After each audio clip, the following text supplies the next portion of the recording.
Hey folks, Dan here. We're still all stuck indoors, so I thought I'd do another reading for all of you.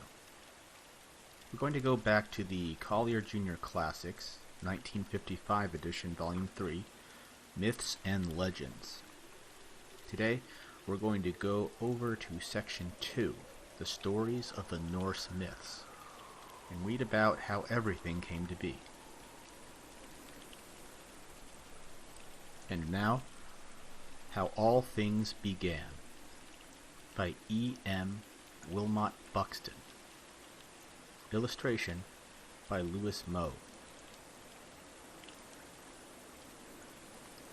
Once upon a time, before ever this world was made, there was neither earth, nor sea, nor air, nor light, but only a great yawning gulf, full of twilight, where these things should be.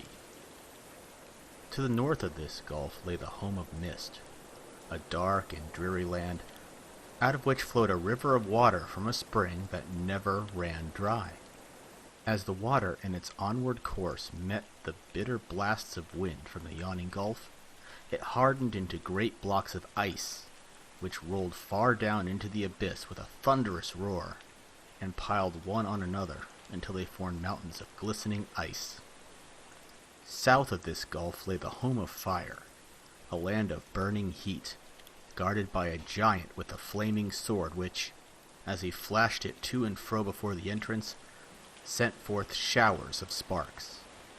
And these sparks fell upon the ice blocks and partly melted them, so that they sent up clouds of steam, and these again were frozen into hoarfrost, which filled all the space left in the midst of the mountains of ice.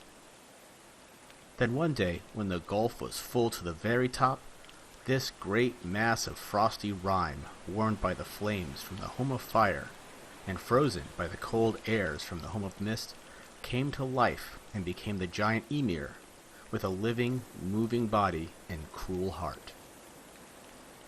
Now there was as yet no tree, nor grass, nor anything that could serve for food in this gloomy abyss.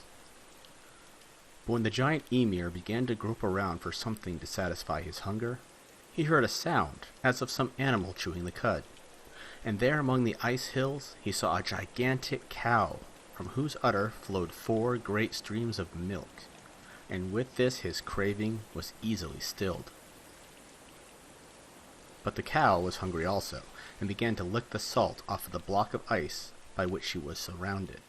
And presently, as she went on licking with her strong, rough tongue, a head of hair pushed itself through the melting ice. Still the cow went on licking, until she had at last melted all the icy covering, and there stood fully revealed the frame of a mighty man. Ymir looked with eyes of hatred at this being, born of snow and ice, for somehow he knew that his heart was warm and kind, and that he and his sons would always be the enemies of the evil race of the frost giants. So indeed it came to pass, for from the sons of Ymir came a race of giants whose pleasure was to work evil on the earth, and from the sons of the Iceman sprang the race of the gods, chief of whom was Odin, father of all things that ever were made, and Odin and his brothers began at once to war against the wicked frost giants, and most of all against the cold-hearted Ymir, whom in the end they slew. Now when, after a hard fight, the giant Ymir was slain, such a river of blood flowed forth from his wounds that it drowned all the rest of the frost giants save one, who escaped in a boat with only his wife on board, and sailed away to the edge of the world.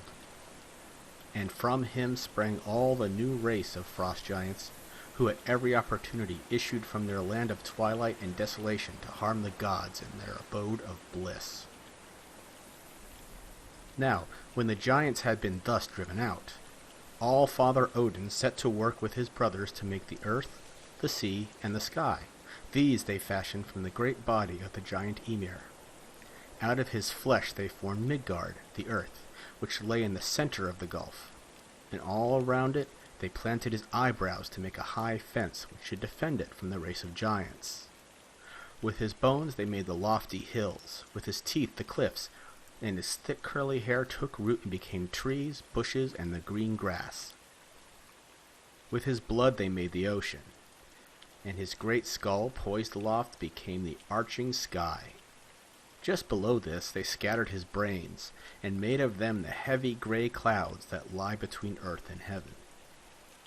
The sky itself was held in place by 4 strong dwarves, who support it on their broad shoulders as they stand east and west, and south and north. The next thing was to give light to the new-made world, so the gods caught sparks from the home of fire and set them in the sky for stars. And they took the living flame and made it of the sun and moon, which they placed in chariots of gold, and harnessed to them beautiful horses, with flowing manes of gold and silver. Before the horses of the sun they placed a mighty shield to protect them from its hot rays, but the swift moon steeds needed no such protection from its gentle heat. And now all was ready, save that there was no one to drive the horses of the sun and moon. This task was given to Mani and Sol, the beautiful son and daughter of a giant. And these fair charioteers drive their fleet steeds along the paths marked out by the gods, and not only give light to the earth, but mark out months and days for the sons of men. Then Allfather Odin called forth Night, the gloomy daughter of the cold-hearted giant folk, and set her to drive the dark chariot drawn by the black horse, Frosty Mane, from whose long wavy hair the drops of dew and hoarfrost fell upon the earth below. After her drove her radiant son, Day, with his white steed Shining Mane, from whom the bright beams of daylight shine forth to gladden the hearts of men.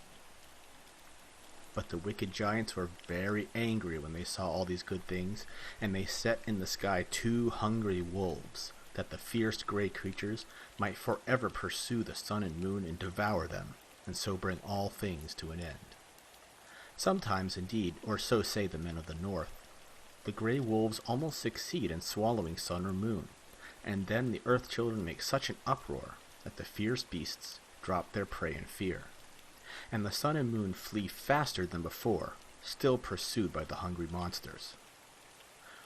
One day, so runs the tale, as Mani, the man in the moon, was hastening on his course, he gazed upon the earth and saw 2 beautiful little children, a boy and a girl, carrying between them a pail of water.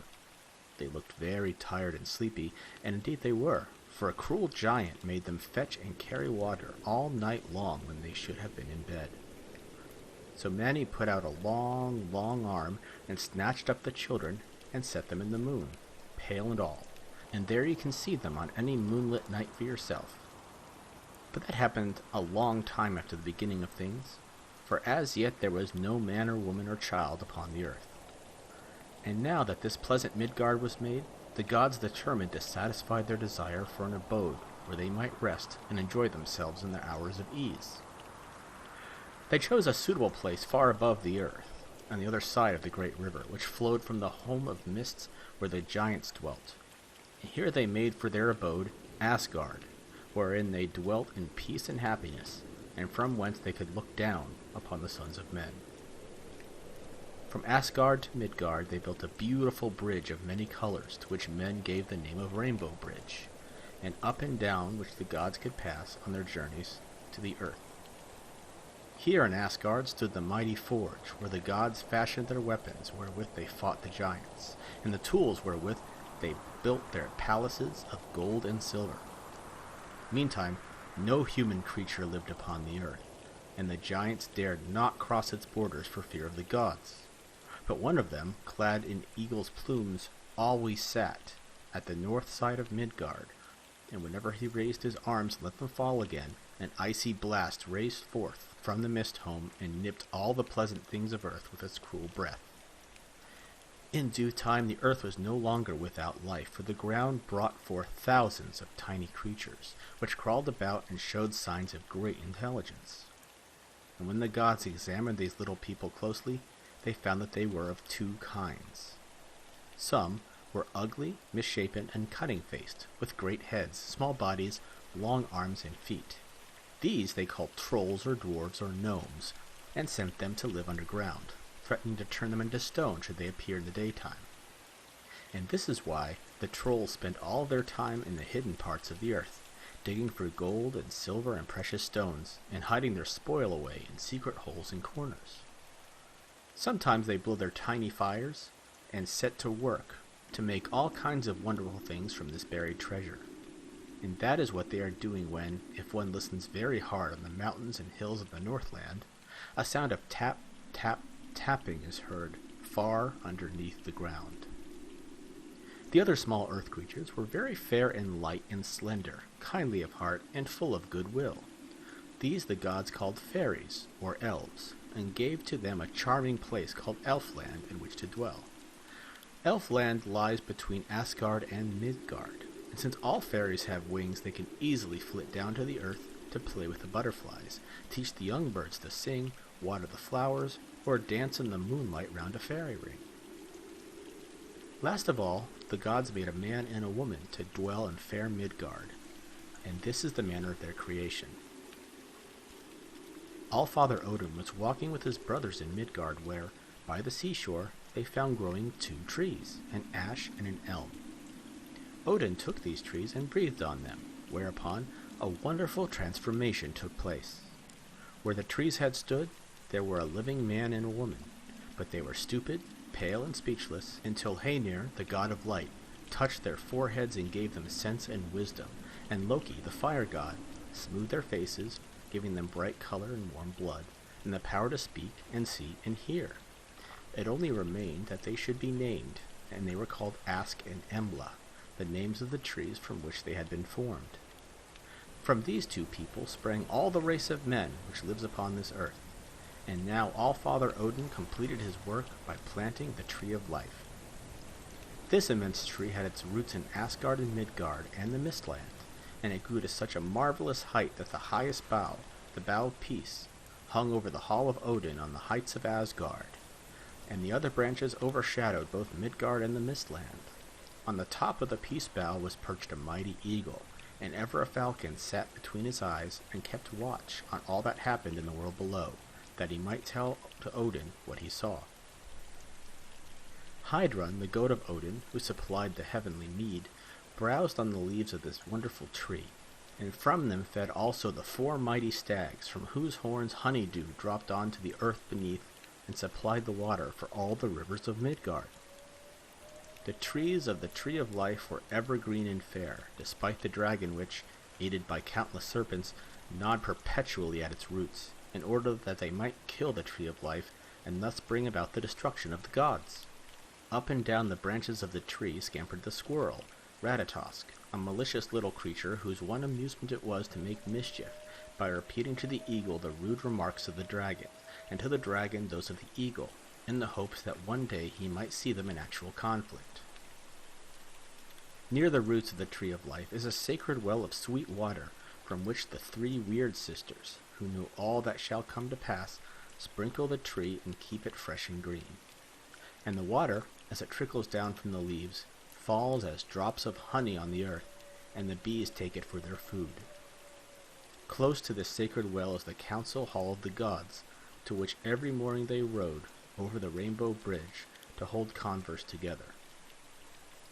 And this is the end of the tale of how all things began. Thank you for listening to this reading of How All Things Began by E.M. Wilmot-Buxton. This piece was taken from the Collier Junior Classics 1955 edition, Volume 3, Myths and Legends. Until next time, stay safe and healthy.